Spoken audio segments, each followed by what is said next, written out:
Chapter 13, Crime Scene.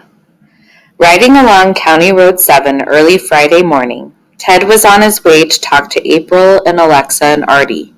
He had to tell them they had to leave today, right away. And as the Andersons' barn came into view, Ted rehearsed his speech. "This is all my fault. I should have been more careful because my teacher saw me when I left here Wednesday afternoon. And then she asked me why I was here and I had to tell her what I was doing so she wouldn't call my mom or dad or anybody. And I made her promise to keep everything a secret, but I'm pretty sure she's going to feel like she has to tell other people, like the police.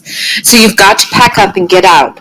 Maybe go and get a ride from someone out on Route 2 or walk west about 2 miles to the truck stop so you can use the payphone and call your relatives in Colorado because it's not safe to stay here anymore. And I'm sorry, I'm really sorry, I'm so sorry." When Ted swung his bike around the back corner of the farmhouse, he slammed on the brakes. He stood there and stared, trying to understand, because both cellar doors were wide open, spread out like the wings of a giant moth. Ted dropped his bike and dashed down the cellar steps, almost tripping over something in the darkness. And then he ran upstairs toward the kitchen. He yelled, "April? Artie? It's me, Ted." "Alexa?" But he already knew. The kitchen was empty. No sleeping bag, no pink pillowcase. Ted rushed to the front room. No plastic suitcases, no green duffel bag. They were gone. He tried to stop breathing so fast. He had to slow down.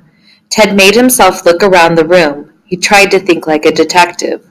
Was there any sign of a struggle? That's a question they'd asked in mystery books. But this wasn't a book, and it was hard for Ted to tell anything. The room was messy, just like before, except they were gone. Ted made himself walk calmly back to the kitchen. He made himself turn his head and notice things. The can opener he had bought was lying on the counter. The gallon jug of water sat by the sink, empty. Ted tried the pump handle a few times, felt some resistance, and after 6 or 8 strokes, water. So he'd been right about the gasket needing to swell up. Having gotten the pump to work wasn't much comfort. They were still gone. Ted felt like he should open every drawer, look in every cabinet, try to figure out what had happened. But why bother? Back outside, Ted looked around the yard, and that's when he saw the tracks. A car had left tire tracks, or maybe a pickup truck. Tire tracks, plain as day, because the ground was soft and the long grass was still bent over.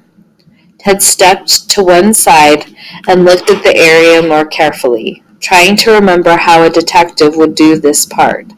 And that's when he saw the footprints. Lots of them. Footprints other than his own. They were from the cellar steps over to where the tire tracks ended, which had to be where the car had parked, or the truck.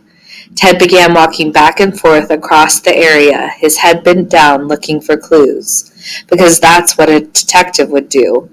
And something caught his eye, something in the grass near the tire tracks, something shiny. A shell casing?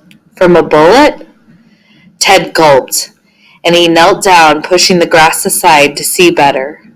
But it wasn't a bullet shell reflecting the morning sun. It was the shiny metal band around the eraser at the end of a dark blue wooden pencil. Ted picked it up by the very tip in case there were fingerprints on it, because that's how a detective would handle a piece of evidence. As he slowly turned the pencil, Ted saw what was printed along one side in gold letters.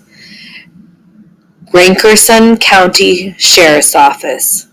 It didn't take a detective to figure out who must have called Deputy Linwood. Only one person other than Ted knew about April and her family, and she had promised not to tell.